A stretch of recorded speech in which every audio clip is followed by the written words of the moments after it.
12 News is your local election headquarters. Election day has arrived. Polls are now open across Rhode Island and Massachusetts, though not everyone will be voting. There are no statewide races this year. In Rhode Island, the big race, of course, for the 1st congressional district seat. Several local Massachusetts cities have mayoral races as well. And Jake Holter is in North Providence this morning, so you've been there, Jake, for a little while. Polls opened 1 hour and 3 minutes ago. Have you seen a lot of people turning out to vote so far?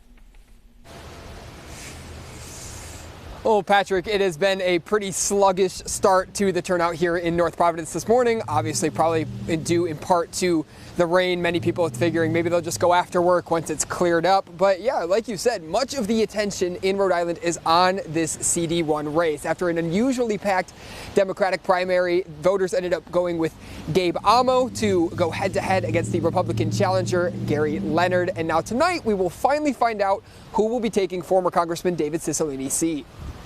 If you're going to go down and be part of the chaos caucus, they voted for chaos while the world's on fire. Some tense moments between Democrat Gabe Amo and Republican Gary Leonard during Friday's congressional debate in the 12 News studios. Amo, a Biden Democrat, left his job in the White House to run for Rhode Island's open congressional seat. And I'm going to fight with this delegation tooth and nail for resources back home and run an effective constituent services operation. I know how government works. Leonard, a Marine and political newcomer, hoping to flip a historically blue seat red.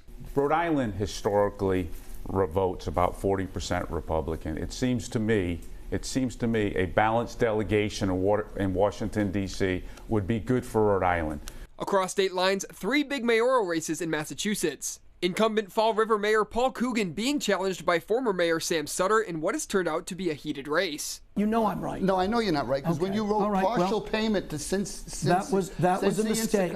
So that was a mistake. So it was wrong. Further down I-195, another incumbent mayor being challenged. Entrepreneur and Air Force veteran Tyson Moultrie again taking on current New Bedford Mayor John Mitchell after previously challenging him in 2019.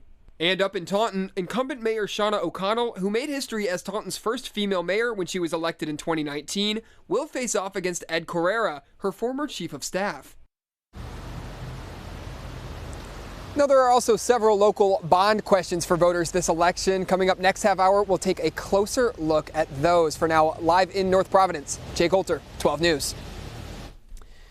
And everything you need to know to be prepared for Election Day today is all on our website, WPRI.com/vote. You can learn more about each of the candidates as well as the various ballot questions and your local election headquarters with complete results rolling in and analysis tonight on 12 News starting at 6 o'clock.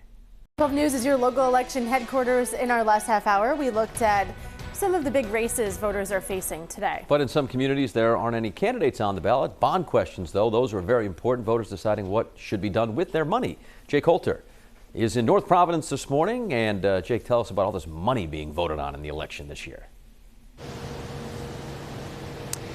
Yeah, Patrick, Kate, most of this money is in the form of school bonds. Now, many school districts and towns are anxious to see these bonds passed so they can take advantage of a state reimbursement program that's set to expire next year. The program forgiving more than half the cost of school-related projects in some cases. So as a result, 7 school districts across the state have placed school bond referendums on voters' ballots. In the 1st congressional district, the towns of Barrington, Bristol-Warren, Cumberland, Lincoln, and Middletown have school bond ballot measures. And in Rhode Island's other congressional district, residents of East Greenwich and North Kingstown also faced with school bond referendums. In North Kingstown in particular, voters will have to decide whether or not to pass a so-called mega bond. The controversial $222 million bond would see nearly $168 million be used for school purposes, but includes $55 million for a new public safety complex as well. And voters can't have one without the other, which has left some residents frustrated.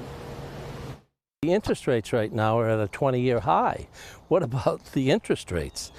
What about waiting for the interest rates to come down?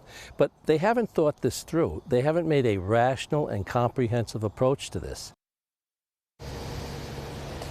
And this bond has definitely drawn quite the turnout from North Kingstown residents. At last check, the town had the highest early voter turnout of anywhere in the state. Now, it's worth noting that North Kingstown isn't even in CD1, where voters are deciding on a new congressman. So all of this turnout is just for that bond question. Polls opened about an hour and a half ago and will be open until 8 o'clock tonight. So for a comprehensive look at these school bond questions and any other election-related information, you can head to our website, WPRI.com. For now, live in North Providence, Jay Coulter, 12 News.